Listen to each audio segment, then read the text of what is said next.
Okay. તો અહીંયા સ્વર છે, અહીંયા તાલ છે એવું કહી શકાય. કોવિડ વખતે હું ક્યારેય એકલો નથી પડ્યો. એનું કારણ માત્ર ને માત્ર સંગીત છે.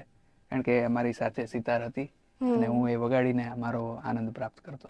ઘણા લોકો એવું વિચારે છે કે ઇન્ડિયન આઇડલ સ્ક્રિપ્ટેડ શો છે, બોલવાની રીતે કે પછી ગાવાની. એ લોકોને એવું છે કે સ્ટુડિયોમાં રેકોર્ડિંગ થાય છે અને ત્યાં પછી લિપસિંગ. બરાબર. તો બી પ્રાગ બહુ જ અલગ ઝોનના ગીતો ગાય છે, પણ એમનું તમે નિજી જીવન જુઓ ત્યારે એ ઓલવેઝ કૃષ્ણમય જીવન જીવે છે. ઘણી વાર એવું થાય કે આપણે જ્યારે બહુ ખુશ થાય કે બહુ દુઃખી થાય ત્યારે અમે લોકો તો મ્યુઝિક પાસે જતા હોય. તમે શું કરો? કેમ કે તમે તો આખો દિવસ મ્યુઝિક સાથે જ રહ્યો છો. દુઃખી જ નથી થતો. અત્યારે જે લોકો છે અમુક સ્ટેજ પર એ લોકો એમ કહે છે કે રિયાઝથી વોઇસ રફ થઈ જાય. આજનો પોડકાસ્ટ એક સિતારવાદક જોડે છે કે જે વ્યક્તિ એક સાધક પણ છે. ઇનફેક્ટ સંગીતની સાધના કરતો દરેક વ્યક્તિ એક સાધક હોય છે, માટે એ પોતાને એક સિતાર સાધક કહે છે. ભગીરથ સરનો પરિચય આપું તો એમણે તમે ઘણા ટીવી શોઝ જેવા કે Indian Idol, KBC, MTV unplugged, Sa Re Ga Ma Pa, superstar singer આવા ઘણા ટીવી શોઝમાં જોયેલા હશે. તેઓ Indian Council for Cultural Relations કે જે ICCRના પેનલ્ડ આર્ટિસ્ટ પણ છે. એમણે USA, કેનેડા, મોરિશિયસ જેવી અનેક જગ્યાએ પરફોર્મ કર્યું છે. વર્લ્ડ વાઇડ લેજેન્ડરી આર્ટિસ્ટ કહી શકાય એવા AR Rahman sir, Arijit Sinhji, Sonu Nigam sir, Shreya Ghoshal ma'am જેવા અનેક સંગીતના દિગ્ગજો સાથે કામ કરેલું છે, જે તમે સ્ક્રીન પર જોઈ જ શકો છો.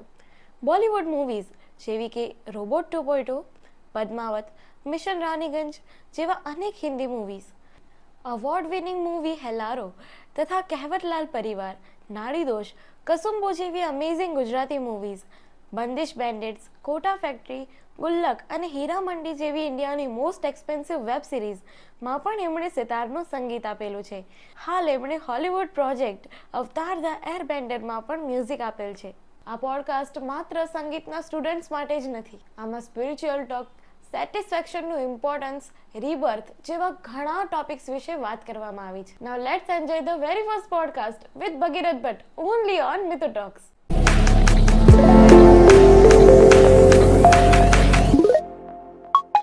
તો કેમ છો? બસ એકદમ મજામાં. તમે કેમ છો?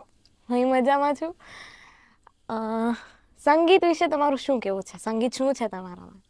મારા માટે પર્સનલી પૂછો તો સંગીત એક આત્માનો ખોરાક છે. ઓકે.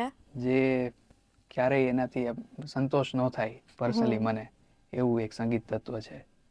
બીજી રીતે પૂછીએ તો હમણાં કોવિડનો સમય આપણે બધાએ જોયો. તો કોવિડ વખતે હું ક્યારેય એકલો નથી પડ્યો. એનું કારણ માત્ર ને માત્ર સંગીત છે. કારણ કે અમારી સાથે સિતાર હતી અને હું એ વગાડીને મારો આનંદ પ્રાપ્ત કરતો. તો તમે જે રીતે કહો છો એ રીતે મને એવું લાગે છે કે સંગીત અને સ્પિરિચ્યુઆલિટી કનેક્ટેડ છે. બિલકુલ. મારા પરિવારમાં પણ એવું જ કોઈ સમન્વય છે. લગભગ 4 પેઢીથી અમારે ત્યાં સ્પિરિચ્યુઆલિટી અને સંગીત આવી રહ્યું છે. મતલબ કઈ રીતે કનેક્ટેડ છે એના વિશે? મારા પ્રપિતામહ એટલે કે મારા પપ્પાના દાદા ઓકે. શિવશંકરભાઈ ભટ્ટ એ કથા કરતા હતા, સંગીતમય કથા કરતા હતા. ઓકે. ત્યાં એમની પાસે સંગીત હતું અને સ્પિરિચ્યુઆલિટી હતી. ત્યારબાદ મારા દાદા એ પોતે શિક્ષક હતા અને હાર્મોનિયમ અને તબલા વાદન કરતા હતા. નાની મોટી ગરબીઓ હોય કે ફોક, કોઈ પણ આપણું ગુજરાતી ફોક છે એમાં ગરબામાં તબલા વગાડે, હાર્મોનિયમ વગાડે એ ટાઈપનું. અને મારા ફાધર પૂજ્ય મોરારી બાપુની કથામાં 45 વર્ષોથી તબલા વાદન અને ગાયનની સેવા આપી રહ્યા છે. તો ટૂંકમાં પેરેન્ટ્સ તરફથી તમને ફૂલ સપોર્ટ હતો? બિલકુલ બિલકુલ. તમારી સ્કૂલ લાઈફ કેવી રીતે ગઈ? મારી સ્કૂલની લાઈફ પણ સંગીતમય જ રહી છે. ઓકે. હું 4 વર્ષનો હતો ત્યારથી સંગીત શીખી રહ્યો છું. 3 કે 4 વર્ષનો હતો. તો સ્કૂલની લાઈફમાં પણ સંગીત ચાલુ હતું અને સ્કૂલના સપોર્ટ ને લીધે પણ હું આગળ છું એવું પણ કહી શકાય. ઘણો એ લોકોએ મને સહકાર આપેલો હતો. મતલબ એપ્રિસિએશન મળતું? એપ્રિસિએશન મળતું પ્લસ મને રજાઓ મળતી. ઓકે. કારણ કે હું બહુ સારી પ્રેસ્ટિજિયસ સ્કૂલમાં ભણતો જામનગરની. તો એ સ્કૂલમાં હું ગુરુ શિષ્ય પરંપરાથી શીખેલો છું સિતાર. તો મારા ગુરુજનો મુંબઈ રહેતા, પુના રહેતા, એમની પાસે હું શીખતો. ત્યારે રજાઓ બહુ જોઈ. મહિનામાં 3-4 વખત ત્યાં જવાનું થાય. તો મારી રજાઓ મંજૂર કરતા. ક્યારેક કોઈ કાર્યક્રમ હોય તો એના માટે પણ મને રજા આપતા અને બહુ ખુશી રજા આપતા કે તારે સંગીતમાં આગળ વધવું છે તો અમારો સહકાર છે. તો મ્યુઝિકના વિદ્યાર્થીઓ માટે તમે શું કહેવા માંગશો? અત્યારે જે લોકો શીખી સંગીતનો રહ્યા વિદ્યાર્થી તો હું જ છું. છે. હા. હું પણ શીખી રહ્યો છું અને આ અવિરત ગંગા છે, જેટલી સાધના કરીએ એટલું ઓછું છે. 100%. તો સંગીતના જે પણ વિદ્યાર્થીઓ છે એને એટલું જ કહીશ કે તમે રિઝલ્ટ ઓરિએન્ટેડ સંગીત નહીં શીખો. રિઝલ્ટ ઓરિએન્ટેડ નો મતલબ એવો કે હું 2 વર્ષ શીખીશ તો મને લગભગ 5,000 રૂપિયાનો પર શો કામ મળશે, એવી કોઈ આશા રાખ્યા વગર તમે શીખો. સાધના છે, સંગીત એ સાધના છે. તમે તમારું કર્મ કરો, સાધના કરવાનું ફળ ભગવાન જરૂરથી આપશે. એવી રીતે તમે સાધના કરશો તો વધારે ઉપલબ્ધિઓ મળશે અને લોકોમાં નામ થશે, એવું મારું માનવાનું છે. એટલે તમારું એવું કેવું છે કે રિયાઝ સખત ઇમ્પોર્ટન્ટ છે. રિયાઝ સખત ઇમ્પોર્ટન્ટ છે એવું કેવું બિલકુલ બરાબર છે, પણ સાચી દિશાનો રિયાઝ બહુ ઇમ્પોર્ટન્ટ છે. તમે રિયાઝ કરો પણ ખોટી દિશામાં કરો તો તમે આગળ જલ્દી અને નહીં એવું કહી પહોંચો. શકાય કે સંગીત ગુરુ વિદ્યા છે. સંગીત ગુરુમુખી વિદ્યા બિલકુલ છે, જો તમારે પરફોર્મર બનવું હોય તો. બહુ અલગ વસ્તુ છે. સંગીત 2 પ્રકારનું છે. એક તમે ક્રિટિક્સ કાઇન્ડ ઓફ તમે બની શકો કે જે લખે, જે તમને સંગીતના 7 સુરોની શ્રુતિઓ કેટલી છે, સંગીત ક્યાંથી ઉત્પન્ન થયું, theoretical kind of. Pandit Ravishankarji નો જન્મ કઈ સાલમાં થયો હતો, એ કયા ગામમાં રહેતા હતા, ગુરુજનો પાસે કેટલું શીખ્યા. પણ જ્યારે તમારે પ્રેક્ટિકલ શીખવું છે તો એ ગુરુના ચરણોમાં બેસા વગર ઉદ્ધાર નથી, એવું હું દ્રઢપણે માનું છું. તો સાચી ડિરેક્શનનો રિયાઝ તો ગુરુ દ્વારા જ મળી શકે. બિલકુલ સાચી વાત છે, પણ ગુરુ એ તમને માર્ગ બતાવે, ચાલવું તમારે જ પડે. 100%. તમે એવું કહી શકો લાઈક તમે ગાયન એ શીખેલું એવું મેં સાંભળ્યું, તો ગાયન એ મેડિટેશન છે, મ્યુઝિક મેડિટેશન છે, પ્રાણાયામ બી થાય છે સંગીત. હા, એ એંગલથી જોઈએ તો પ્રાણાયામ બિલકુલ ગાયનથી થઈ શકે છે. હું 3 વર્ષનો હતો ત્યારે મારા પિતાશ્રી પંકજભાઈ ભટ્ટ પાસે મેં ગાવાની તાલીમ ચાલુ કરી, તબલા પણ શીખતો હતો. બાળપણનું જે બી નાનું મોટું મને શીખવાડ્યું એ હું શીખતો એમની પાસે. પછી તો હું ફૂલ ફ્લેજ સિતારમાં આવી ગયો, લગભગ 8 વર્ષનો હતો ત્યારે.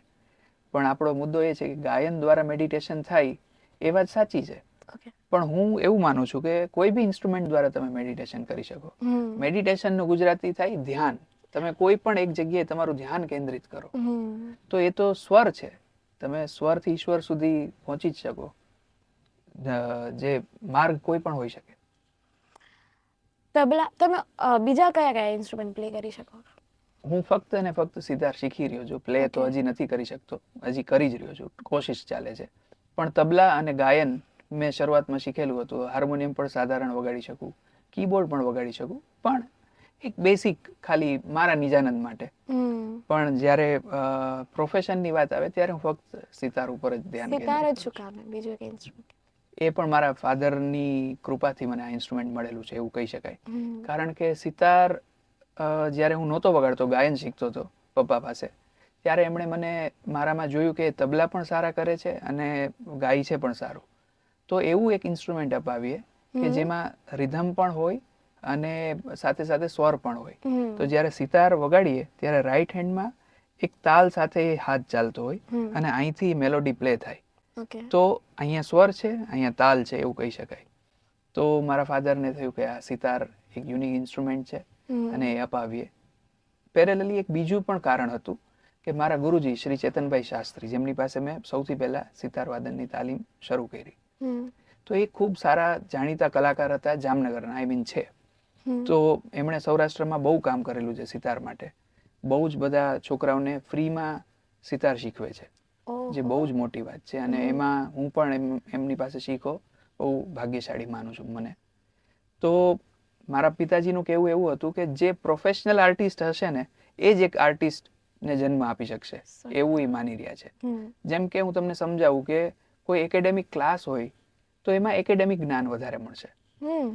કોઈ એવું ધ્યાનમાં નથી આવતું કે એકેડેમિક કોઈ ક્લાસમાં જાય બાળક અઠવાડિયામાં 2 દિવસ અને આર્ટિસ્ટ બન્યો હોય, એવું મારા ધ્યાનમાં નથી. પછી એને કોઈ ગુરુના ચરણોમાં બેસીને શીખવું જ પડે. તો મારા ફાધરે એવું જ વિચાર્યું કે જે સારા કલાકાર હશે એમની પાસે હું તાલીમ અપાવીશ. તો આ રીતે મારી સિતારની જર્ની શરૂ થઈ. ઓકે. હા, ઘણા લોકોને એવું હોય કે જોબથી જ લાઈફ સેટલ થઈ શકે, પણ એવું જરૂરી નથી કે જોબથી જ લાઈફ સેટલ થઈ શકે. તો એના વિશે તમારું શું કહેવું છે? લાઈફ સેટલનો મતલબ બહુ જ અલગ છે. મારું માનવાનું એવું છે. મને અત્યારે ખૂબ સંતોષ છે મારા જીવનથી. પહેલા પણ સંતોષ હતો. સંતોષ એનો મતલબ સેટલમેન્ટ. હા, એ અહીંયા તો છે. સંતોષ હોવો જરૂરી છે. જે લાઈફ તમે જીવી રહ્યા છો એ લાઈફ ભગવાને આપેલી છે. જ્યારે કાંઈ નહોતું ત્યારે આનંદ જ હતો. બાળ સ્વરૂપે આપણે હતા ત્યારે પણ આપણને સંતોષ જ હતો એક જાતનો. પછી બર્ડન આવ્યું, ભણવાનું બર્ડન, સામાજિક બર્ડન, કમાવાનું બર્ડન. પણ તમારો જે પ્રશ્ન છે સિક્યોરિટી, હા, એટલે જે જીવન જરૂરિયાત વસ્તુઓ છે એટલું તમને મળી રહે તો એનાથી તમને આનંદ, સેલ્ફ સેટિસ્ફેક્શન મળવું જ જોઈએ, મારું એવું માનવાનું છે. તમારા ગોલ કઈ દિશામાં આગળ વધે છે એના ઉપર તમારી લાઈફસ્ટાઈલ નક્કી થાય. તો હું તમારો પ્રશ્ન ફરીથી એકવાર. હા, તો ઘણા લોકોને એવી ગલતફહેમી હોય કે એ લોકો જોબને જ સિક્યોરિટી માનતા હોય, પણ એવું જરૂરી નથી. તમે કલાથી એ કમાઈ કરી શકો. બિલકુલ. તમારો પ્રશ્ન હું એ એંગલથી લઉં કે કલા દ્વારા કમાઈ થઈ શકે કે નહીં થઈ શકે. Being a Gujarati family person, એ દિશામાં ગુજરાતીઓ ઓછું વિચારે છે. જે તમે મહારાષ્ટ્રીયન લોકો છે કે બંગાળી લોકો છે એ લોકો એ દિશામાં નાનપણથી વિચારે છે. આપણામાં બિઝનેસ છે લોહીમાં. 100%. પણ હું એવું કહું કે જો તમે સંગીત થોડું ઘણું પણ જાણતા હો અને સાથે સાથે બિઝનેસ તો લોહીમાં છે, તો ગુજરાતી જેવું સારું પ્રોફેશનલ મ્યુઝિશિયન કોઈ ન કરી શકે. જેના બહુ બધા ઉદાહરણો હું તમને એમ જ અત્યારે આપી શકું. જેમ કે તમે જુઓ તો રૂપકુમાર રાઠોડજી ગુજરાતી છે, વિશાલ શેખર ગુજરાતી છે, હિમેશ રેશમિયા ગુજરાતી છે. આ બધા જ લોકો બહુ સારા મ્યુઝિશિયન અને ગુજરાતી મ્યુઝિશિયન છે. તો અને સારું અર્નિંગ કરી રહ્યા છે. હિમેશ રેશમિયાએ તો ખૂબ સારા પૈસા કમાણા છે અને પોપ્યુલર હિટ્સ બી નંબર્સ આપેલા છે. સો કહેવાનો મતલબ કે ગુજરાતી હોવાને કારણે મ્યુઝિક આવ્યું તો તમારા સાથે બિઝનેસ તો છે જ તમારી પાસે. તો you can develop your self very easily. આપણે ગુજરાતીમાં મ્યુઝિક વધારે હોય કે ઓછું તમારા કેવા પ્રમાણે? વધારે ઓછું નથી, પ્રાયોરિટીની વાત છે. પરિવાર, જેમ કે મને પરિવારનો સપોર્ટ હતો તો હું કરી શક્યો. અત્યારે કેવું થાય કે જે ફેમિલીમાં બાળકને સંગીતમાં કરિયર બનાવવું છે એના પરિવારનો સહકાર ન હોય તો એ બાળક જલ્દી આગળ નહીં વધી શકે. 100%. જો પરિવાર એને બહુ સપોર્ટ કરશે, 5 વર્ષ આપશે જીવનના કે તું બેટા કર. આપણે ભણીએ છીએ દાખલા તરીકે તો LKG થી શરૂ કરીએ, નર્સરીથી ટીલ કોલેજના 3 વર્ષ, આટલું બેસિક ગણાય છે અત્યારે. પછી વધારે માસ્ટર્સ કરો, જે બી કરો, એમાં કેવો સપોર્ટ મળે છે મા બાપનો, રાઈટ? એટલે 12 ધોરણ પ્લસ 3 15 અને બીજા 2 વર્ષ એટલે 17 વર્ષ તમને મા બાપ એ વસ્તુમાં શીખવા દે છે. ત્યારે જઈને તમે કાંઈક બનો છો. તમે એટલું કોઈ બી દિશામાં રિયાઝ કરો, સંગીત છે, કલા, કોઈ બી કલા છે, તમે પેઇન્ટર હોય કે લિરિસિસ્ટ હોય કે કોઈ ગેમ છે, તમે એમાં 17 વર્ષ જીવન ના આપો તો તમે સારું જ કરશો. 100%. પણ એ ડેરિંગ મા બાપ ક્યાંક ને ક્યાંક નથી કરી શકતા. અને બાળકો પણ હું એવું કહીશ કે અત્યારના રીલના યુગમાં થોડા ભટકી જાય છે. આ રીલ જોઈ ક્રિકેટરની, આજે ક્રિકેટર બનવું છે, કાલે મારું પોડકાસ્ટ જોયું તો સિતાર વાદક બની જવું છે, પરમ દિવસે સિતારમાંથી નહીં, અત્યારે તો ગિટારનો જમાનો છે, ગિટારિસ્ટ થઈ જવું છે. સો એ પણ મેટર કરે છે. એ તો જરૂરી છે કે પેરેન્ટ્સ, ફેમિલી સપોર્ટ હોવો જોઈએ 100%. તો તમે કેટલું મતલબ સ્ટડી સાઈડ કરેલું? બિલકુલ. મેં નર્સરી કરેલું. શિક્ષણ કેટલું લીધેલું? તમે કેટલું ભણ્યા? હા, એમ હોય તો મેં 12 ધોરણ સુધી અભ્યાસ કર્યો. ત્યારબાદ 11 થી જ મેં કોમર્સ લાઈન લીધેલી હતી. મારા મિત્રોએ લીધી હતી એટલે મેં લીધી હતી. મારે પહેલેથી જ સિતાર વાદક બનવું હતું, એ કન્ફર્મ હતું. પછી મેં બીકોમ કર્યું. બીકોમ પછી મેં BPA, bachelor in performing arts, જેમાં મને બરોડાથી મેં MS યુનિવર્સિટીથી કરેલું છે, સિતાર સ્પેશિયલાઇઝેશન, જેમાં મને ગોલ્ડ મેડલ મળેલો છે. ત્યારબાદ મેં માસ્ટર ઇન પરફોર્મિંગ આર્ટ્સ પણ કરેલું છે. મતલબ તમે સ્ટડી એ આર્ટિસ્ટિક વેમાં જ કરેલું? આર્ટિસ્ટિક વેમાં આફ્ટર બીકોમ. ત્યાં સુધી મેં જે એકેડેમિક બધા જે છોકરાઓ ભણતા હોય લગભગ એ જ બધું સ્ટડી કર્યું અને ભગવાનની કૃપાથી સારા પર્સન્ટેજ પણ આવતા હતા. ઘણી વાર એવું થાય કે પર્સનલ અને પ્રોફેશનલ લાઈફ મેનેજ ન થઈ શકે, તો એના વિશે શું? પરિવાર કેટલો સપોર્ટિવ છે એનાથી જ તમે તમારી પર્સનલ લાઈફ ને પ્રોફેશનલ લાઈફને બેલેન્સ રાખી શકો. એક વસ્તુ બહુ સ્પષ્ટ છે કે જેને નામ કરવાનું છે, અથવા તો ભગવાને બધાને એક, હું એવું માનું છું, કર્તવ્ય આપેલું છે. તમને podcast kind of, reviews kind of એક કર્તવ્ય તમને અત્યારે લાગી રહ્યું છે કે મારું આ કર્તવ્ય છે, બોલવાનું કર્તવ્ય છે. મારું કર્તવ્ય ભગવાને મને સંગીત કરવાનું આપેલું છે. તો હું એવું માનું છું કે એ કર્તવ્યને તમારા ફેમિલીએ પણ સમજવું જોઈએ. 100%. અને એ ફેમિલીને સમજે પછી જ તમે એમાં આગળ વધી શકો અને નામ કરી શકો. અને પછી તમારી પ્રોફેશનલ લાઈફ અને ફેમિલી લાઈફ બેલેન્સ રહેશે જો પરિવાર તમને સાનુકૂળ હશે તો. તો આપણે એવું કહી શકીએ કે મ્યુઝિક છે એ જીન્સમાં તો આવે જ, રીબર્થમાં આવે? બહુ સારો સવાલ છે. હું દ્રઢપણે માનું છું કે આ બિલકુલ એક જન્મની આ વસ્તુ નથી. 100%. વારંવાર તમે જન્મ લીધા હશે, સારા કર્મો કર્યા હશે, ત્યારે તમને સંગીત માતા સરસ્વતી એ મોકો આપ્યો હોય કે તમે આની સેવા કરો. હું બિલકુલ માનું છું. અને જેમ કે હું અત્યારે જે પરિસ્થિતિએ સંગીતને છોડું છું, નેક્સ્ટ બર્થમાં મારે ત્યાંથી જ લગભગ એ જ જર્ની શરૂ કરવાની થાય એવું માનું છું. કારણ કે હું હમણાં સોનીમાં અહીંયા વગાડું છું, સુપરસ્ટાર સિંગર, બાળકોની એક સ્પર્ધા આવે છે સોની ટીવી ઉપર. વર્ષોથી હું એમાં 2-3 સિઝનથી જોડાયેલો છું એમની સાથે. તો એમાં મેં બહુ જોયેલું છે કે બહુ નાનો બાળક આપણને થાય આટલું કેવી રીતે સારું ગાય છે. અને આપણે એને પૂછીએ બેટા કેટલા વર્ષથી શીખસ, તો એવું કે 2 કે 3 વર્ષોથી. તો ત્યારે એવું માનવું પડે કે નહીં, આ પૂર્વજન્મનું સાથે લઈને આવેલો છે પાછો. મારો ઇન્ડિયન આઇડલનો એક્સપિરિયન્સ કેવો રહ્યો? ટીવી ઉપર તમે પહેલી વાર ક્યારે આવ્યા હતા? ઇન્ડિયન આઇડલનો ઓબ્વિયસલી એક્સપિરિયન્સ ખૂબ સારો, બધા સિંગરનો પણ છે, મારો પણ છે.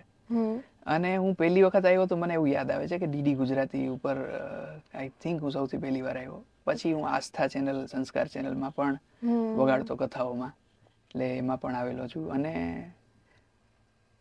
ત્યારબાદ આઈ થિંક MTV અનપ્લગ્ડ ઉપર પણ હું આવેલો છું બિફોર ધ ઇન્ડિયન આઇડલ. સોનુ નિગમજીનું એક ગઝલ ઉપરની એક આખી એપિસોડ હતો, એ એપિસોડમાં હતો હું. અને હા, પછી ત્યારબાદ ઇન્ડિયન આઇડલમાં ફ્રિકવન્ટલી લોકો જોવે છે મને.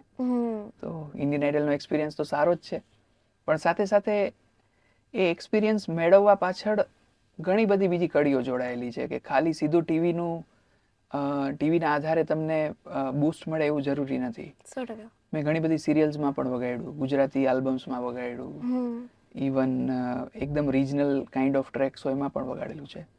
તો કહેવાનો ભાવ એવો છે કે એક કડીઓથી કડી જોડાયેલી છે. એ પહેલાં મેં પદ્માવતમાં પણ વગાડેલું, સંજય લીલા ભણસાલી સાહેબની. તો આ એક્ઝેક્ટ હું કહી ન શકું કે કેવી રીતે હું ઇન્ડિયન આઇડલ સુધી પહોંચ્યો, પણ બસ એક કોન્ટેક્ટ ઉપર કોન્ટેક્ટ બનતા જાય અને આપણને એક એક સ્ટેપ ઉપર સ્ટેપ આપણે ચડતા જઈએ. તમને આટલા બધા મ્યુઝિશિયન્સમાંથી કયું મ્યુઝિશિયન વધારે, મતલબ સિંગર કોણ બોલિવૂડનું સૌથી વધારે ગમેલું? આટલા બધા હિરલાઓ છે, એમાંથી બધાની પાસે એક એક અલગ અલગ આવડત છે, અલગ ટેલેન્ટ છે. અને હું માત્ર સિંગર તરીકે બધાને નથી ગણતો, હું એક હ્યુમન બિંગ, ઓવરઓલ હ્યુમન બિંગને જોઈએ ને ત્યારે વધારે ખ્યાલ આવે કે કોણ સારું કોણ ખરાબ. પણ બધામાંથી બહુ સારી સારી વસ્તુઓ હું લઉં. મારો નેચર એવો છે, હું તમારી પાસેથી પણ 2 વસ્તુ શીખું. અત્યારે જે આપણા કેમેરા પર્સન છે એની પાસેથી પણ 2 વસ્તુ શીખું. એટલે જેમાંથી જે સારું ગ્રાહ્ય છે એ લઈ લેવાનું. એટલે મને સોનુ નિગમજી ખૂબ ગમે, અરિજીત સિંહ પણ ખૂબ ગમે, શ્રેયાજી પણ ખૂબ ગમે, સુનિધિજીનો પણ એક અલગ ઝોનર છે.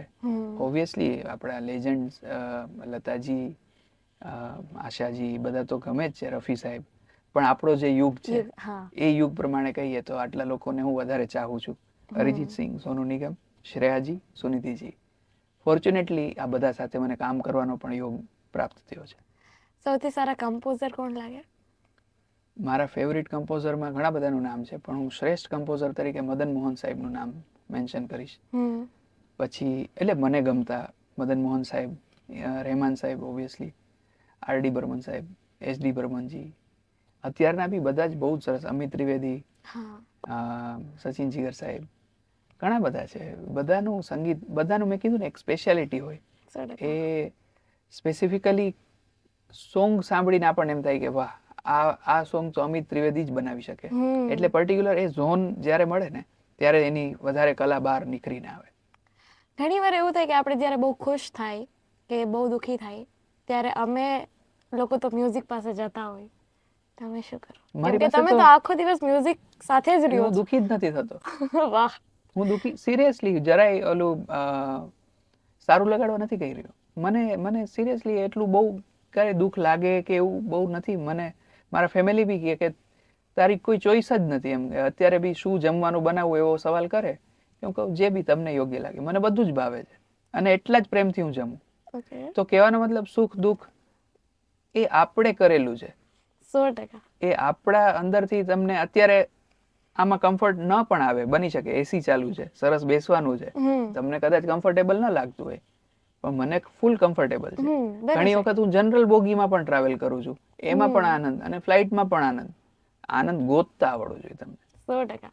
ગીતામાં આ જ લખેલું છે, સુખ દુઃખને તમે સમાન રાખી શકવા જોઈએ.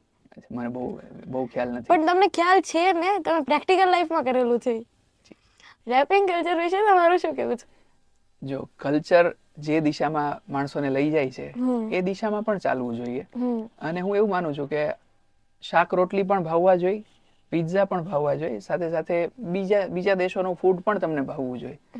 પણ સ્વદેશી હોવાનું એક ગૌરવ હોવું જોઈએ. 100%. શાક રોટલીનું એક ગૌરવ હોવું જોઈએ, જે મને છે. રેપિંગ કલ્ચર જે તમે કહો છો, એ કલ્ચર પણ હું માનું છું, અને મેં વગાડેલું પણ છે. એમાં પણ સિતાર વગાડેલું, યસ, બિલકુલ.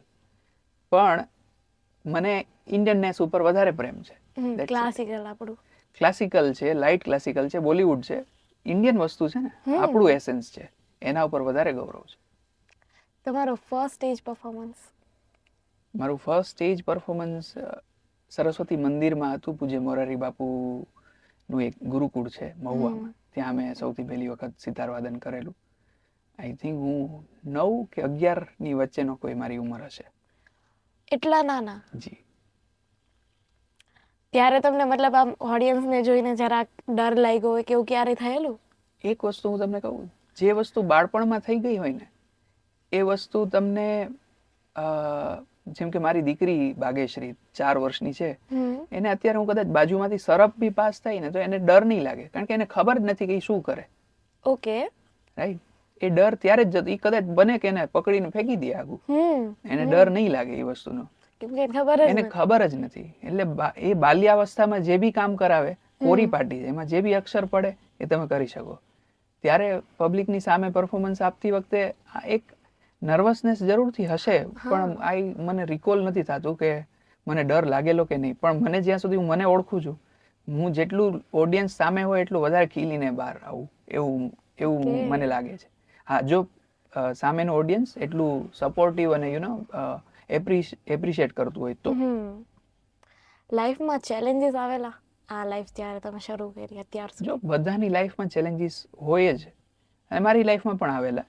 પણ એ ચેલેન્જીસને સ્ટ્રગલનું નામ નહીં આપું, એ ચેલેન્જીસનો પણ આનંદ હોય છે. અને એ ચેલેન્જીસને આપણે અનુભવ કહી શકીએ. બિલકુલ, અનુભવથી જ માણસ આગળ આવે છે. હું લગભગ 12 વર્ષનો હતો ત્યારે જામનગરથી હું મુંબઈ શીખવા જતો. લોકલ ટ્રેનમાં મુંબઈમાં સિતારનું બોક્સ લઈને જવું, હાર્ડ કેસ આખું, અને આટલું વેઇટ ઉપાડવું, it self a very challenging thing. તો સ્ટ્રગલ નહીં કહું એને, મને એનો આનંદ છે.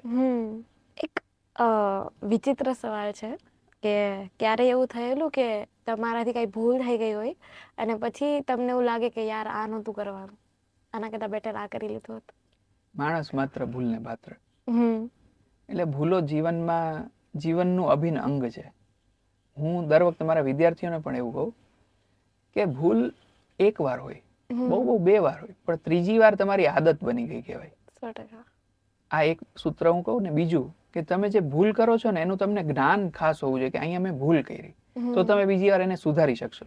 જ્યાં સુધી તમને ખબર જ નથી કે આ મારી ભૂલ છે, ત્યાં સુધી સુધરશે નહીં એ ભૂલ. એટલે ભૂલો બહુ બધી કરેલી છે, અત્યારે પણ કરું છું, પણ સુધારી લઈએ. અત્યારે પણ હું બોલું છું કંઈક, મારી ભૂલ થઈ રહી છે, પણ હું એને તરત સુધારવાનો પ્રયાસ કરું છું, લાઈક ધેટ. લાઈફમાં આવેલા ફેલિયર વિશે તમારું શું કહેવું છે કે એને કેવી રીતે ફેસ કરવું જોઈએ? મેં અગેન સુખ દુઃખ, સક્સેસફુલ, ફેલિયર, પણ છતાંય એક માણસ તરીકે ઇમોશન્સ આપણા, હું અલગ છું, હું બધા જેવો નથી. મને ક્યારેય લાગ્યું જ નથી હું ફેલ થયો જીવનમાં. ઓકે. મને ક્યારેય એવું નથી થતું. બહુ ઓનેસ્ટલી મારા હાથમાં મારું ઇન્સ્ટ્રુમેન્ટ છે. હું જીવનથી બહુ સંતુષ્ટ છું.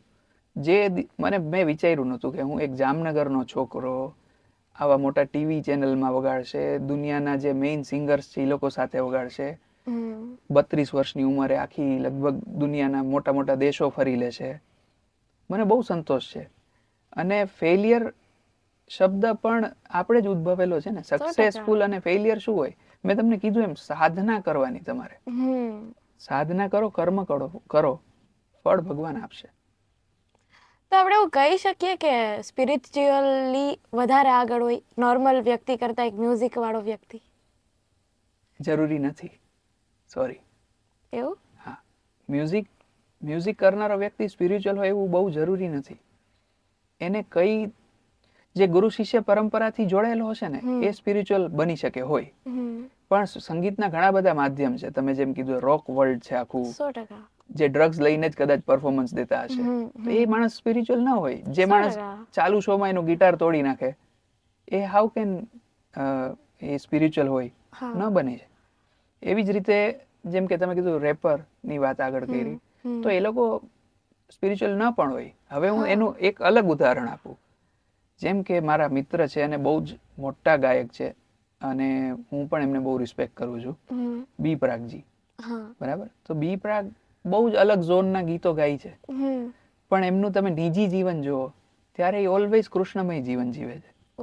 તો એની પ્રોફેશનલ લાઈફ અલગ છે. લોકો જેનાથી ઓળખે છે એ ઝોનનું કામ કરે છે. પણ જ્યારે તમે એને નિજી જીવનમાં જુઓ તો એ કૃષ્ણમય જીવન જીવે છે. ભક્તિ રસથી ભરેલું એનું જીવન છે. તો એને સક્સેસ અને ફેલિયર સાથે કોઈ મતલબ નહીં હોય. એ હું ડેફિનેટલી કહું છું. હિમેશ રેશમિયાજી સાથે હું અટેચ થયો. એમના ફાધર એકદમ જ પુષ્ટિ માર્ગી છે. એ લોકો બહુ જ ભગવાનને માને છે.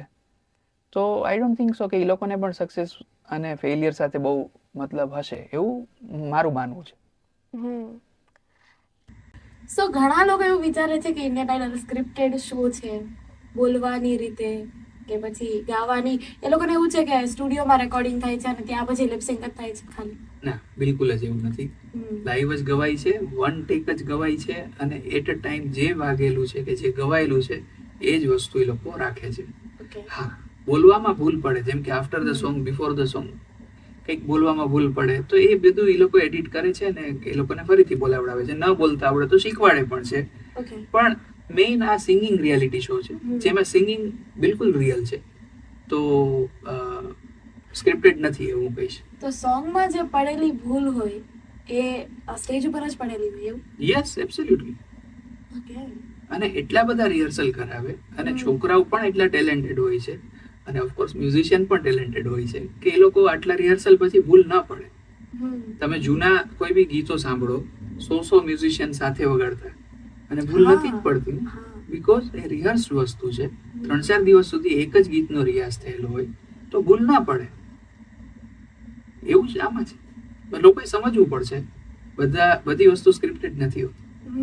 પર્ટિક્યુલરલી ઇન્ડિયન આઇડલ માટે એ ભ્રાંતિ છે. ઓકે. તો આપણા સર તમારી કરિયર લર્નિંગ શું છે? તમે તમારા કરિયર પરથી શું શું શીખ્યા છે અત્યાર સુધી? હું અત્યારે પણ શીખી રહ્યો છું. મેં તમને કીધું હું તમારામાંથી પણ કંઈક સારા તત્વો લઉં છું, બીજા લોકોમાંથી પણ સારા તત્વો લઉં છું. સ્પેસિફિકલી તમારી જર્નીમાંથી શું શું શીખ્યું? હું મારી જર્નીમાંથી એટલું જ શીખો કે એક તમારા જીવનમાં એક સંતોષ બહુ જરૂરી છે. કોઈ પણ વસ્તુ તમે જ્યારે પામી લ્યો છો ત્યારે તમને એક ઘણા લોકોને શું હોય કે હું ઇન્ડિયન આઇડલમાં આવ્યો, કાલે મારે કોઈ વિદેશના રિયાલિટી શોમાં પણ દેખાવું છે. હા, જીજીવિષા હોવી ખોટી વસ્તુ નથી. તમને આગળ વધવું છે એ ખોટું નથી, પણ તમે પળમાં જીવો. એવું કહેવાય ને કે તમે જે અત્યારની પળ છે ને, આજની ઘડી રળિયામણું.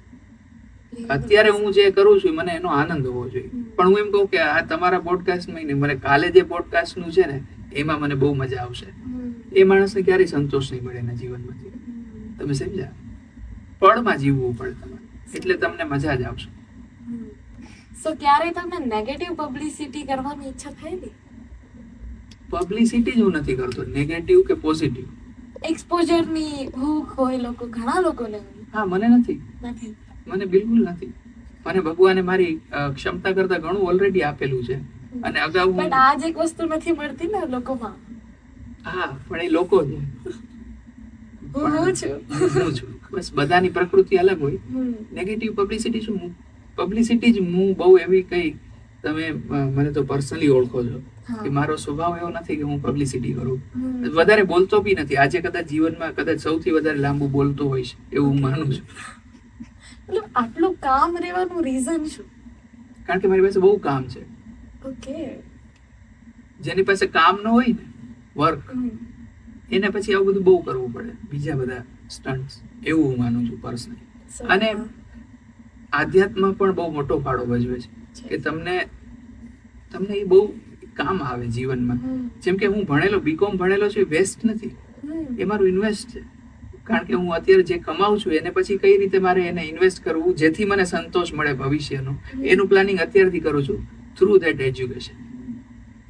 તમારો સ્ટેજ પરનો સૌથી વધારે યાદગાર એક્સપિરિયન્સ હોય કે આજે તો મજા જ આવી ગઈ?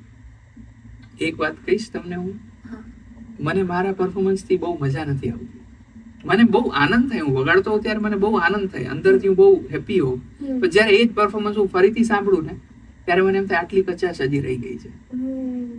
એટલે હજી મારું બેસ્ટ સ્ટેજ પરફોર્મન્સ હજી નથી આવ્યું એવું હું કહી શકું. ઓકે, તો પોતાની ભૂલો રિયલાઇઝ કરવી બહુ જરૂરી છે. મેં તમને એવું જ કીધું કે ભૂલ પડે એનું ખબર હોવી, એનું ભાન હોવું એ બહુ જરૂરી છે. તો જ તમારી ભૂલો સુધરશે. ઓકે, તમે ડેસ્ટિનીમાં બિલીવ કરો છો? બિલકુલ. નસીબમાં પણ બિલીવ કરું છું ને કર્મમાં પણ બિલીવ કરું છું. કર્મ બહુ બધા લોકો કરે છે, ક્યાંક એવું લાગે કે નહીં, ભાગ્ય પણ એટલો જ ફાળો ભજવે છે કે તમને એ ક્યાંથી ક્યાં પહોંચાડી શકે. હું પોતે એવું કહું દેશી ભાષામાં કે હું નસીબનો બહુ બળ્યો છું. ઘણા લોકોને આ સ્ટેજ જોતું હોય, ઘણા લોકોને ઈચ્છા હોય કે મને પણ ફેમ મળે. મેં ઈચ્છા એવી નહોતી રાખેલી ક્યારેય. મેં ક્યારેય કોઈને અપ્રોચ બી નથી કર્યો. તમારું પોડકાસ્ટ તમે બહુ સારું કરી રહ્યા છો, પણ અપ્રોચ તમે મને કરેલો છે, મેં ક્યારેય નથી કર્યો. રાઈટ? મને એવું આવડતું પણ નથી ને ઈચ્છા પણ નથી થતી કે હું આ કામ માટે અપ્રોચ કરું. પણ ભગવાનની પરમ કૃપા, મારા નસીબ, મારા ભાગ્ય એવા સારા કે મારે કામને મેનેજ કરવું પડે કે આજે આ કામ કરીશ તો કાલે આ કામ કરીશ. એટલે એટલું બધું કામનો ફ્લો છે ભગવાનની કૃપાને લીધે. જે સિતાર વગાડતા હોય એ વિદ્યાર્થીઓને કેટલી કલાક રિયાઝ કરવો જોઈએ? કેટલી કલાક કરતા કેવો રિયાઝ કરવો જોઈએ એ મહત્વનું. કલાકો તો બહુ બધા, જેમ કે આપણે કહીને ગધા મજૂરી કરે છે, એક ને એક સર્કલમાં વગાડ કરે. એ જરૂરી નથી. મારા ગુરુજી પાસેથી મેં સાંભળેલું છે, કદાચ કોઈ બીજાનું કોટ હશે કે perfect practice makes man perfect. Practice makes man perfect નથી, perfect practice makes man perfect. Okay, તમે સમજ્યા? સાચી દિશામાં કરેલો રિયાઝ કામમાં આવે છે. હા, જો વોકલ્સ માટે તમારું શું કહેવું? વોકલ જે લોકો શીખતા હોય. વોકલિસ્ટ નથી એટલે હું એમાંથી તમને આઈડિયા ટાઈપ કઈ દિશાનું વોકલ પૂછી રહ્યા છો તમે? જે આપણું ઇન્ડિયન ક્લાસિકલ છે. એક સંગીતનો એક નિયમ છે અને કોઈ પણ ફિલ્ડનો નિયમ છે કે રિયાઝ કરે તે રાજ કરે. ઓકે, જેટલો સાચી દિશાનો કેમ કે રિયાઝ. અત્યારે જે લોકો છે અમુક સ્ટેજ પર એ લોકો એમ કહે છે કે રિયાઝથી વોઇસ રફ થઈ જાય, એવું અમુક લોકો કહે છે. ખોટું પણ નથી, હું એવું નહીં કહું કે તદ્દન સાચું છે, પણ ન રિયાઝ કરવાનું પણ એક બહાનું છે. એક આ પણ એંગલ છે અને બીજું એક એવું એંગલ છે, ખોટી દિશાનો રિયાઝ તમે કરો છો તો ગળું ખરાબ થવાનું છે.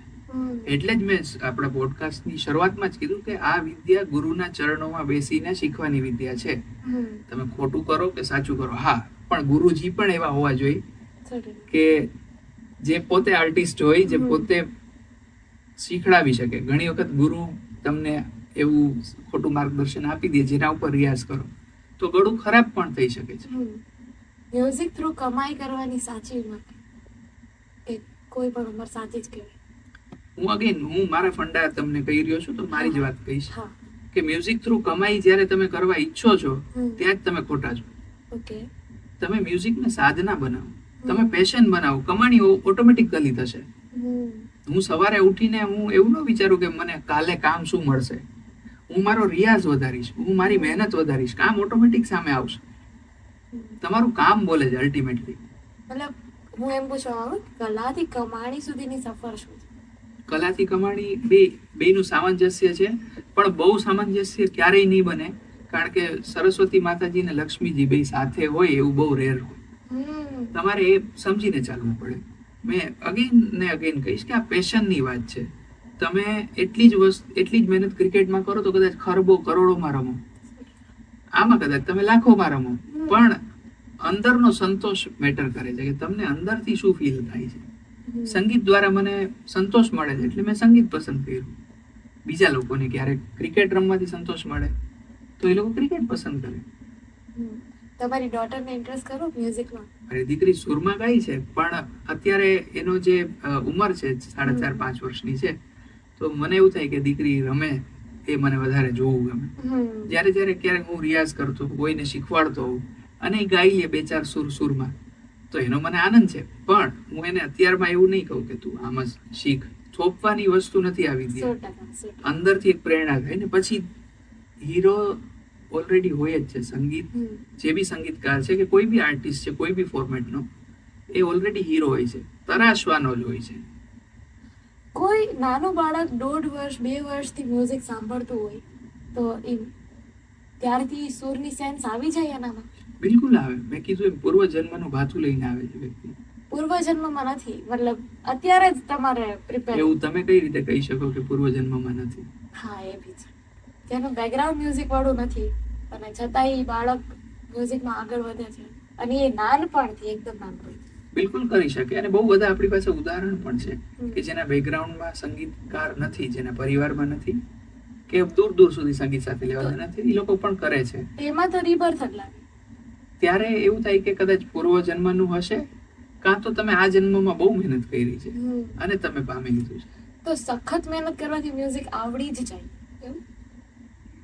સંગીત સાધનાનો વિષય છે. હું હજી એ જ વસ્તુ કહું છું, સંગીત આવડી જાય ને, કોઈ બી વસ્તુમાં તમે આવડી જાય ત્યારે તમારું પતન શરૂ.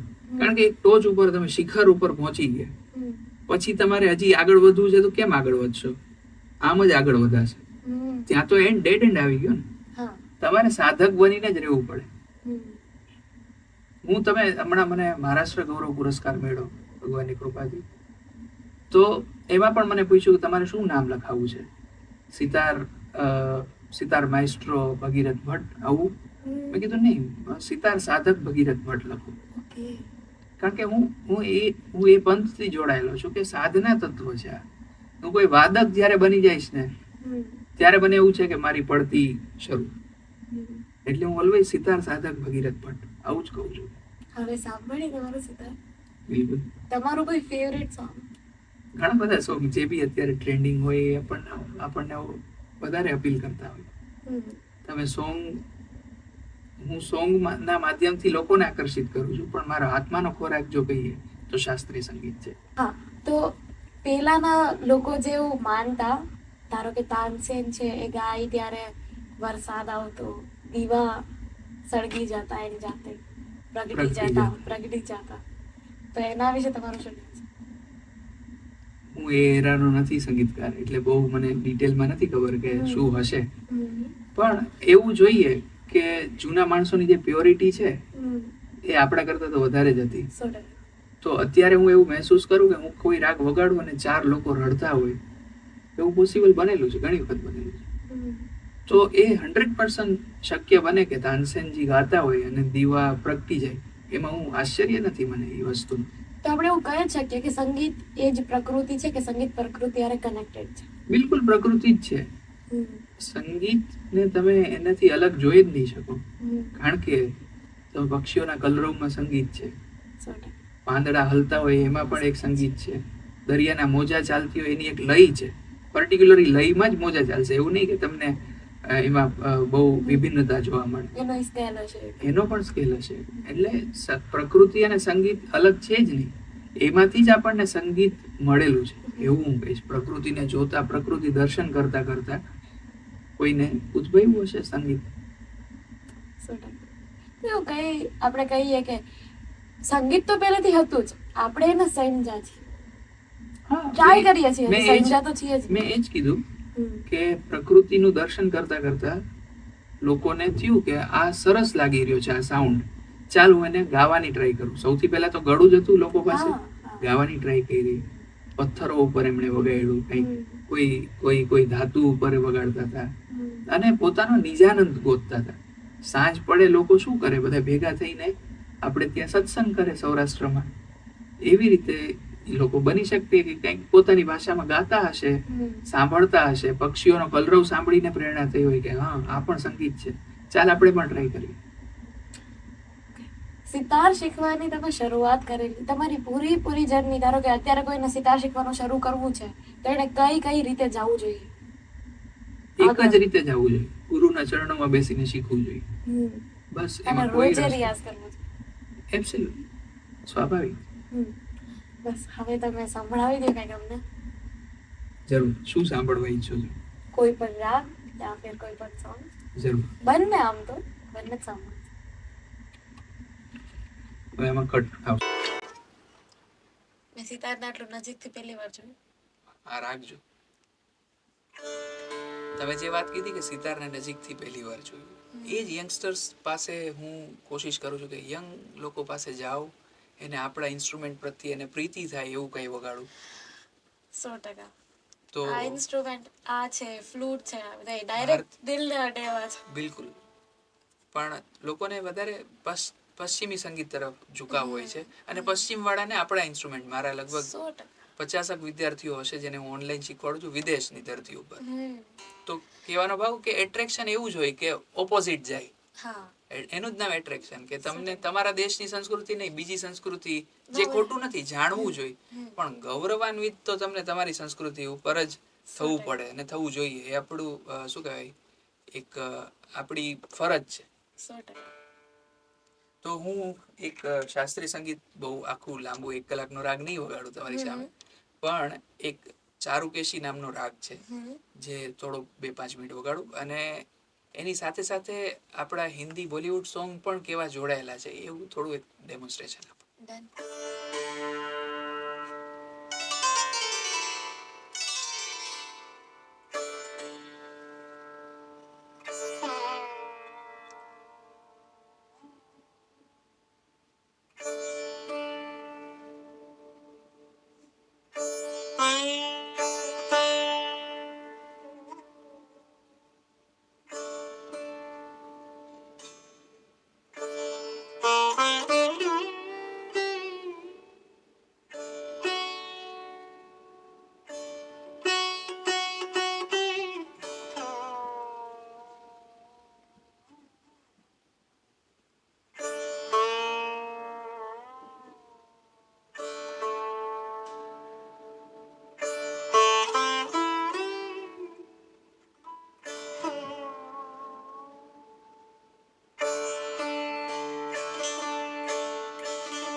નિશબ્દ.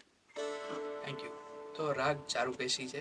હવે ચારુકેશીમાં જો કેટલું સરસ કમ્પોઝિશન બનેલું છે અને જૂના ગીતોમાં નવા ગીતોમાં પણ દેખાશે.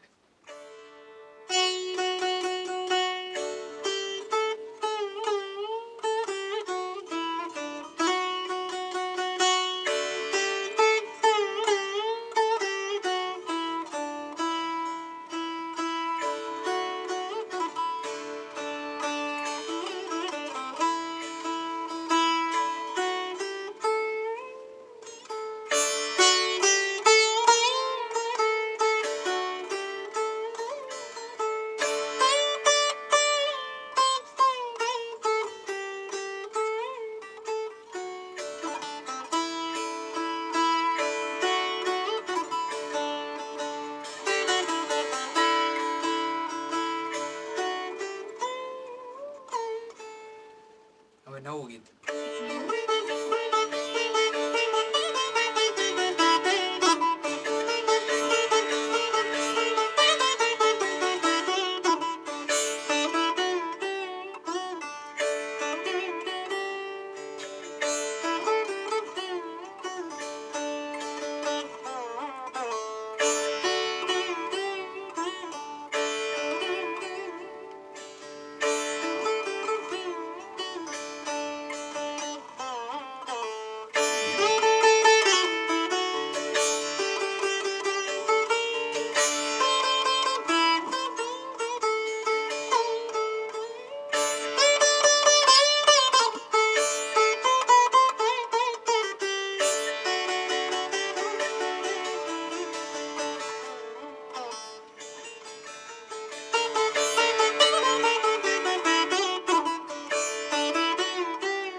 Thank you. પૂરું. Thank you. ધન્યવાદ. સો આ હતું આજનું પોડકાસ્ટ. એમની પર્સનાલિટી એટલી પોઝિટિવ છે અને એટલી ગ્રાઉન્ડ વર્ક છે ને કે તમે વાત જ ના પૂછો. તો આ એક ગુણ તો એમનામાંથી 100% આપણે શીખવો જ જોઈએ કે સક્સેસને હેન્ડલ કેવી રીતે કરવાની. આપણે ગુજરાતી તરીકે સખત ગૌરવ કરવું જ જોઈએ કે આવો ઝળહળતો હીરો આપણા ગુજરાતમાં છે. પોડકાસ્ટિંગ એક એવું માધ્યમ છે કે જેનાથી લોકોને સારી અને સાચી વેલ્યુએબલ ઇન્ફોર્મેશન મળે અને ખાસ કરીને વેલ એક્સપિરિયન્સ્ડ ગેસ્ટના એક્સપિરિયન્સથી બહુ બધું જાણવા મળે અને શીખવા મળે. આ જ પોડકાસ્ટ તમે એન્જોય કરી શકશો સ્પોટીફાઈ ઉપર પણ. આવા જ અમેઝિંગ અને વેલ્યુએબલ પોડકાસ્ટ માટે જોડાયેલા રહ્યો મિથુ ટોક્સ સાથે.